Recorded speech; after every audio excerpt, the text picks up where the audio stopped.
Olá, mais uma vez estamos aqui juntos com alegria, porque a alegria do Senhor é a nossa força. Isso. E o nosso desejo é que Deus continue enchendo a sua vida de paz, de graça, de bênçãos. E que esse tempo aqui seja um tempo abençoador, seja um tempo precioso para você, que Deus fale no seu coração. Nós vamos orar pedindo a Deus que nos ajude nesse momento, pedindo a Ele que nos ensine, que abra nossa mente, nosso coração e que você seja alcançado com a palavra que não é a nossa, mas com a palavra de Deus. Você pode orar, gente? Posso sim. Senhor Deus que estás nos mais altos céus, louvado seja o teu nome, meu Senhor.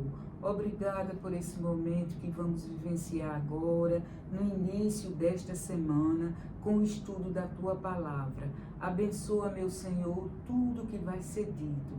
Abençoa todos aqueles que irão ouvir, para que juntos, ó Deus, nós possamos estar em sintonia contigo, vivendo a tua palavra, testemunhando da tua palavra, aprendendo da tua palavra. Dá-nos, ó Deus, sabedoria. Cuida de cada um de nós, de cada pessoa que está agora participando. Abençoa também aqueles que irão acessar em outro momento. Perdoa, Senhor, os nossos pecados, em nome de Jesus. Amém. Amém. Continuamos o nosso estudo no Evangelho segundo Lucas. Estamos ainda no capítulo 11. Esse capítulo 11 é muito precioso, viu? Só que dessa vez nós vamos trabalhar os versículos de 33 a 36. São perícopes curtas, mas que são densas, como tudo que Jesus faz. E aqui Jesus conta uma história. E é muito interessante, porque Jesus é um bom, perfeito didata, né? Então, ele conta a história, uma história que sai do concreto para ensinar uma ideia subjetiva. Ele parte do conhecido para o novo. Abra sua Bíblia aí, em Lucas 11, e veja o que diz. Ninguém, pois, depois de acender uma candeia, põe em lugar escondido. Você vai, se você não sabe o que é candeia, você vai descobrir hoje. Nem debaixo do alqueire, que será alqueire, né? Mas no velador, a fim de que todos vejam a luz. São os teus olhos a lâmpada do teu corpo. Se os teus olhos forem bons, todo o seu corpo será luminoso. Mas se forem maus, teu corpo ficará em trevas. Repara, pois, que a luz que há em ti não seja trevas. Se, portanto, todo o teu corpo for luminoso, sem ter qualquer parte em trevas, será todo resplandecente como a candeia, quanto te ilumina em plena luz.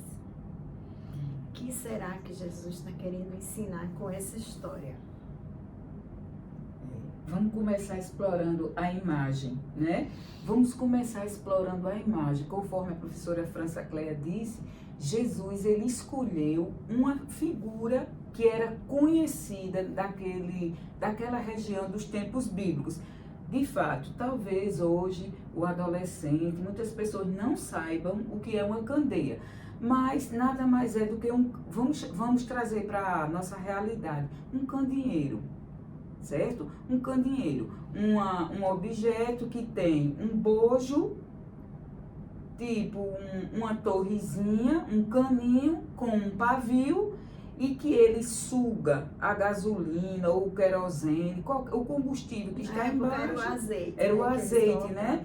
E quando a gente acende, ele ilumina. Eu sou de interior e eu vivenciei muito isso pequeno, inclusive eu fazia as minhas próprias candeias. Não é? Então, a gente, cada um de nós agora deve colocar na nossa memória essa imagem de um objeto que ele tem a função de iluminar. Pronto, pense nisso. E Jesus, ele pega esse objeto que era conhecidíssimo nos tempos bíblicos e ele faz uma pergunta ele faz uma conversa lógica e ele diz, uma pessoa que percebe a lógica da coisa, ela não vai pegar essa candeia e colocar embaixo do alqueire, ou seja, embaixo de uma vasilha. Então eu tenho aqui a minha candeia, o meu candeeiro, o meu objeto luminoso, a função dele é para iluminar o ambiente. Se eu ponho ele embaixo de alguma coisa, a luminosidade será prejudicada. E o texto diz que as pessoas que sabem a função dessa candeia, elas vão colocá-la no velador. E eu fui olhar o que seria velador. Então eu vou trazer a palavra para os dias de hoje. Velador seria um tipo de suporte. Um suporte que então a gente vai enganchar a nossa candeia aqui e ela vai ficar alta, visível e ela vai trazer luminosidade para o ambiente. Então, Jesus, ele começa exatamente de uma forma didática, pedagógica, levando aquele povo, aquele grupo de escribas e fariseus, que na semana passada eles pediram um sinal. E agora Jesus vem com outra lição. E ele pega algo que eles conhecem. Ninguém vai pegar essa fonte de luz que tem a função de iluminar e colocar embaixo de um lugar. Se o fizer, o ambiente não será iluminado. Aí ele diz, mas quem sabe a função dessa candeia vai colocá-la numa haste ou num suporte ou em algum pedestal onde ela possa exatamente iluminar aquele ambiente. E Jesus segue com a maior lição que esse texto nos traz, que é exatamente essa. A candeia, Jesus está dizendo para aqueles fariseus que nós aprendemos na lição do domingo passado, né, que pediram um sinal. Então Jesus disse, na verdade, essa historinha que eu estou contando para vocês, essa comparação, esse paralelo que eu estou fazendo com uma candeia, nada mais é do que os olhos de vocês. Talvez eles disseram, os olhos? O que tem a ver candeia com os olhos? E Jesus diz, os olhos são a candeia do corpo. E agora, França, a gente vai refletir em cima dessa questão. O que é que os nossos olhos têm visto? E como? Qual é a minha motivação? Você estava falando aí, Jane, lembrando, né, do pedido, eu quero um sinal, e Jesus sabendo a motivação. Então, o olhar reflete o meu interior. Isso. E onde eu vou, para onde eu olhar, vai ser onde eu vou focar. Então, tem as duas coisas. Jesus está dizendo aqui, os teus olhos são a lâmpada do teu corpo. E aí tem uma outra coisa bem interessante nessa parábola, nessa história, é que quando você coloca a luz aqui, ninguém fica concentrado na luz. O olhar vai para as coisas. Isso. E aí Jesus está dizendo da luz. Você, seus olhos, é essa luz. Ele é a luz do mundo. Veja quantas abas a gente pode abrir. Mas na hora que eu vou refletir, né, que eu vou expressar a luz que há em mim, que vai aparecer no meu olhar, que vai ser refletido na minha forma de agir, de falar, que o meu olhar vai para o que eu sou. Isso. E aí, o foco não sou eu. O foco são as coisas, o mundo ao redor, as situações, o que eu vou fazer, a minha forma de agir, o que eu vou dizer, porque aqui Jesus está tratando na nossa vida interior. Se os seus olhos forem bons, todo o teu corpo será bom. O que eu foco, onde eu invisto, e aí hoje em dia, com as internets da vida, e você que é pai, que é mãe, que é avô, que é tia, o que seus filhos estão vendo? Porque onde a gente foca, a gente está absorvendo. A minha mente vai ser cheia daquilo onde eu invisto tempo, olhando, trazendo para mim. E isso vai sair. E é isso que vai aparecer. Isso vai dar saúde a mim ou vai dar doença. O meu corpo será bom, a minha vida será saudável, dependendo da minha vida interior, do que eu estou absorvendo. Se a minha mente está cheia da palavra, se os meus olhos estão voltados para a palavra, para o que Jesus ensina, meu corpo, a minha vida, o meu viver vai refletir isso. Mas aí, inclusive, uma coisa que aparece hoje em dia, se fala muito, na gratidão. A gratidão é sinal de saúde. E a gratidão depende da nossa forma de olhar, de como a gente encara as situações, a vida, as dificuldades. Como é que eu estou encarando isso? Como é que eu olho para isso? Vai depender de para onde eu estou fixando. Né? Se eu estou com o olhar fixado em Jesus, se eu estou seguindo Jesus, aí eu vou expressar. Ok. Essa colocação de França, ela vai agora se encaixar. Eu queria que você lesse, França, no livro de Provérbios, o capítulo 23 e o verso 26. Então, nós já aprendemos que os nossos olhos, eles são exatamente a candeia, a fonte de luz do nosso corpo, a forma como eu olho as coisas. O hábito que eu tenho de olhar algumas coisas é exatamente aquela leitura, a leitura daquela coisa. Eu vou colocar uma carga ali, boa ou má. Por que eu estou dizendo isso? A Bíblia diz no texto que nós lemos, os olhos, quando eles são bons, eles iluminam o que está ao redor. Quando eles são maus, o corpo é tenebroso. E agora a gente vai responder essa pergunta. Então, como é que eu faço para ter olhos bons? Talvez alguém que não conhece a Jesus, alguém que quer conhecer um pouco mais sobre a palavra de Deus, esteja assistindo essa EBD. E talvez essa pessoa esteja neste momento dizendo assim, como é que eu faço para ter olhos bons? Ou então, eu quero me esforçar para ter olhos bons. Vamos ver o que é que a palavra nos diz no livro de Provérbios, capítulo 23, versículo 26. Dá-me, filho meu, o teu coração, e os teus olhos se agradem dos meus caminhos. Esse é o segredo. Para termos bons olhos, a minha tradução diz, mantém, Senhor, os meus olhos nos teus caminhos.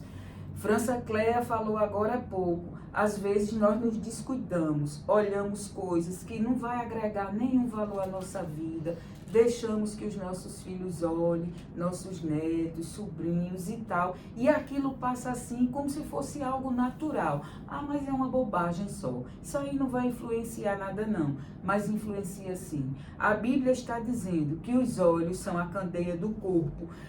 O que é que eu posso fazer para policiar a forma desse olhar, para cuidar da forma desse olhar, vigiar esse olhar? É manter os olhos na palavra, no caminho do Senhor, olhando para Jesus, autor e consumador da fé. Essa é a fórmula para termos bons olhos. O outro conselho bíblico está no livro de Esdras, no capítulo 9, versículo 8. Esse texto ele é longo e ele apresenta a oração de Esdras. Esdras chega ali para reconstruir o templo, ajudar na reconstrução do culto, né? Zorobabel reconstrói o templo, Esdras reconstrói o culto, né? Reformula, reorganiza. E ele ora quando ele vê aquela situação, né? Voltando do exílio, quando chega ali, vê aquela situação deprimente. Então, os olhos de Esdras focaram exatamente numa realidade verdadeira. Destruição, desagregação. Afinal, os judeus estavam no cativeiro babilônico e, por ordem do rei, eles estavam voltando. Então, os olhos dele veem exatamente a destruição. Os olhos materiais, os olhos carnais, mas os olhos espirituais de Esdras dão na sua oração um destaque maravilhoso. E ele diz assim: é Deus que ilumina os nossos olhos e nos dá alívio. Meus irmãos, basta a gente pensar agora nessa guerra, Rússia e Ucrânia. As imagens que a gente vê na televisão são imagens de destruição, né? Geralmente elas estão na cor preta, tudo cheio de fuligem. E são imagens que não agradam aos nossos olhos. Talvez um cenário parecido Esdras tenha visto ali, quando eles retornaram a Jerusalém. Mas ele diz assim: Deus ilumina os nossos olhos e nos dá alívio. Essa meta deve ser a nossa. A primeira coisa para termos bons olhos é colocarmos os nossos olhos na palavra, no caminho do Senhor. Provérbios começa assim: filho, dá-me o teu coração, mantém os teus olhos no meu caminho. E Esdras, quando ele vê aquela situação de calamidade, ele diz, é como se ele estivesse dizendo: eu estou vendo tudo destruído, mas eu sei qual é a candeia que pode iluminar, jogar luz, jogar alento, jogar alívio nos meus olhos. E ele diz: Deus ilumina os nossos olhos e nos dá alívio. Esse texto está em Esdras, capítulo 9, versículo 8. Meus irmãos, como é bom sentirmos o alívio de Deus quando os nossos olhos humanos percebem a destruição, mas os nossos olhos espirituais encontram em Deus conforto. Não foi à toa que Davi disse: elevo os meus olhos para os montes, pois é de lá que vem o nosso socorro. E é tão interessante a expressão de Esdras: Deus é que ilumina. E o que Jesus está trazendo aqui, né? Ele é a luz que esclarece. E nós precisamos cuidar de nós mesmos para que o nosso olhar esteja vendo. Lembra uma coisa que se fala muito hoje, a história do copo, do copo meio cheio, do copo vazio? Não, esse copo só tem a metade. O outro fala: não, esse copo está quase cheio. Então, o olhar, isso depende do que tem dentro. Jesus está falando exatamente isso. Se o seu olhar for saudável, a sua vida é saudável. E como a gente pode ter essa vida saudável? Com Jesus. Se a gente tem os olhos fitos em Jesus. Ele ilumina, Ele esclarece. E Ele nos dá o olhar compassivo, o olhar da graça, o olhar da misericórdia. Então, se a gente se cuida, e Jesus se preocupa com isso. Então, se a gente vai se tratando, Jesus trata o nosso coração. Ele vai dando essa cor, né? A tristeza, né? A destruição, a tristeza é cinzenta. E aí, se os teus olhos forem maus, todo o teu corpo será mau. Mas a sua vida pode ser luminosa, a sua vida pode ser clara, pode transmitir luz, se os seus olhos estão focados em Jesus.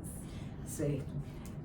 O outro ponto que nós vamos destacar é exatamente a questão do homem mau. O homem mau, ele vê a coisa má. Aí talvez alguém diga: então com isso você está querendo dizer que os crentes têm os olhos bons? Vamos ver o que é que a Bíblia nos diz? Nós, crentes, ou nós que professamos a fé de seguir a Jesus, nós devemos nos lembrar de uma coisa: temos pecado. O texto sagrado diz que Deus olhou do céu à terra, Ele não viu nenhum justo. Mas o homem que serve a Jesus tem a sua natureza má, crucificada. Nós participamos de grupos de discipulado aqui na nossa igreja e o versículo chave é: já estou crucificado com Cristo. Não mais eu, mas Cristo vive em mim. Então, é a consciência de trabalhar esse olhar. De sempre que nós olharmos para as coisas que estão destroçadas, e às vezes elas estão mesmo, pense nisso. Deus ilumina os meus olhos e pode me dar alívio. Não é negar o que está visivelmente destroçado, como foi o que Esdras viu, mas é reconhecer que Deus pode iluminar os seus olhos, ou seja, lhe dar saídas, como ele deu a Jonas. Jonas reconheceu e disse, é de Deus que vem a salvação. Salvação aí no sentido de escape, né? De solução. E veio de fato. E a última coisa que eu quero destacar aqui é que o salmista, ele atua, ele nos dá um conselho, que a gente tem que pensar nesse olhar de uma forma preventiva e não só querer corrigir depois que fez a besteira, né? E Davi, no Salmo 101:3, ele diz assim, não porei coisas má ou coisas más diante dos meus olhos. Então, muitas vezes nós podemos evitar, e a gente sabe, mas a gente quer consertar depois que a coisa já está feita. Então, lembre-se disso, meu querido irmão, essa lição, ela começa em mim, em nós. Deus ilumina os nossos olhos, mesmo em tempos de adversidade. Mas cabe a nós o cuidado, uma vez que a nossa natureza má já está crucificada com Cristo, então vamos usar essa ação preventiva de não colocar diante dos nossos olhos coisa má, mas que coloquemos a nossa luz, que é o nosso testemunho, em lugar visível e que nós olhemos para Jesus, que é a luz do mundo. O próprio Jesus disse, eu sou a luz do mundo. Exato. E essa transformação que é progressiva não nos torna perfeitos aqui, né? Eu não sou perfeita, mas eu vou crescendo, né? Eu vou aprendendo todo esse processo. Seguir Jesus, né? Ser discípulo de Jesus é seguir, é aprender com Ele, é colocar em prática o que Ele ensina. E aí isso vai transformando a nossa vida. E a gente vai deixar, a expressão nessa tradução aqui, deixar de ter parte com as trevas, né? A gente vai... E aí você vê, na medida que você... A luz está aqui, você está aqui. Então, aqui você vê pouco, mas à medida que você vai se aproximando da luz, você vai tendo clareza. Então, esse olhar que você tem para si mesmo vai melhorando, porque você vai se vendo diante de Jesus e ele vai, esse processo que Jeane estava falando, de crescimento, de aprendizado, de maturidade. Então, que Deus nos ajude a resplandecer, né? Brilha no meio do teu viver, né? E uma luz pequenininha no escuro, ela faz uma diferença imensa, né? E por isso que Jesus pega, além do contexto da época também, porque a luz da lamparina, né, que é a palavra mais conhecida aqui, é uma luz pequena, não é uma luz de 200 volts ou de tantos volts, não. Mas é uma luz que faz diferença no meio da escuridão. Então você não precisa ser, né, famoso, um holofote, um farol. Vai fazer diferença no ambiente. Se ele está escuro, você vai brilhar, porque vai refletir o brilho de Jesus. Não é para olhar para si, não é a lamparina que é importante, é o efeito dela, é o que ela ilumina, é o que ela possibilita que seja visto, que Jesus seja visto, que o amor de Deus, gente, como a gente precisa nesse tempo demonstrar esse amor de Deus no meio de tanta tristeza, né? Tantas coisas cinzas, tantas trevas, tanta dor. Como a gente precisa desse olhar de gratidão, de acolhimento, de vida transformada, de vida saudável por Jesus. Que Deus abençoe e que nos dê um olhar, né, saudável para a vida, focando nele, né? Mantendo o nosso olhar em Cristo, que é autor e consumador da nossa fé e que nos acolhe com a sua graça e misericórdia. Vamos orar. Ó Deus, muito obrigada, porque o Senhor transforma a nossa vida com o seu amor, com a sua graça, com a sua presença. tão acolhedora, que nos ajuda a crescer, a vencer as nossas trevas, as nossas dificuldades. Muito obrigada. Senhor, ajuda a gente a aproveitar essa oportunidade. De verdade, é te seguir e molda o teu caráter na nossa vida. Amém, Senhor. E isso vai nos ajudar a ter um olhar saudável. Muito obrigada por esse privilégio. Abençoa cada pessoa que em qualquer tempo terá acesso, que a tua palavra alcance cada coração com paz, com consolo, com transformação, com vida abundante, vida eterna. Em nome de Jesus. Amém. Amém. Até o próximo encontro. Você pode participar das atividades aqui da nossa igreja. Acesse o nosso canal, aproveite as informações que tem lá e participe daquilo que você puder. Deus abençoe. Até o próximo. Amém.